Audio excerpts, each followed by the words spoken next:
Bien, entonces, como queremos hacer como una abstracción de datos que se llaman racionales, entonces lo primero que hay que entender es cómo funcionan los números racionales. Entonces, aquí es un recorderis.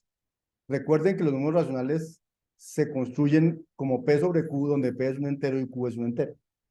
Entonces, uno puede ver que uno debería poder construir racionales a partir de dos enteros, construir un número racional. Este es el símbolo de los racionales, este es el símbolo de los enteros. O sea que un constructor natural de los números racionales sería algo como racional, que le doy dos enteros y me devuelve un racional. Siempre pensamos aquí funcionalmente, ¿no? Entonces digo, entonces debe tener un constructor que me da dos enteros, me devuelve un racional.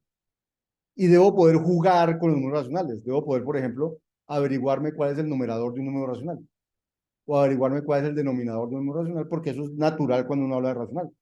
Cuando uno opera con racionales es natural preguntarse cuál es el numerador, cuál es el denominador, ¿cierto? Debe ser normal sumar dos números racionales y eso me da un número racional. O debe ser normal multiplicar y dividir números racionales y eso me da un número racional. O debo poder preguntar si los números racionales son el mismo o no son el mismo. Y entonces me da un booleano. Y así. Entonces uno podría decir, yo puedo implementar eso con parejas de enteros por allá, porque un racional es una pareja de enteros, ¿cierto?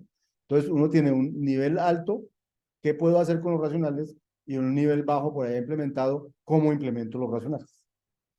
¿Bien? Entonces, ¿qué vamos a hacer nosotros? Vamos a diseñar un paquete para hacer aritmética con números racionales, ¿cierto? Entonces, ¿qué vamos a tener? Vamos a empezar por, como un número racional es de la forma x sobre y, donde x es un entero y y es un entero, entonces quiere decir que un número racional se va a representar por medio de un numerador, llamémoslo x, y un denominador, llamémoslo y, ¿cierto? Podemos pensar en representar ese número racional por dos enteros, pero eso haría muy engorrosa la gestión de esos dos números. Una mejor alternativa es combinar numerador y denominador en una misma estructura de datos. En este caso, esas estructuras de datos son las clases en escala. Entonces vamos a hacer nuestra primera clase, y creo que de las pocas, bueno, vamos a hacer de otras que son constructivas y no nos vamos a sentir que estamos haciendo clases con orientación a objeto. Casi nunca vamos a sentir que estamos en ese paseo.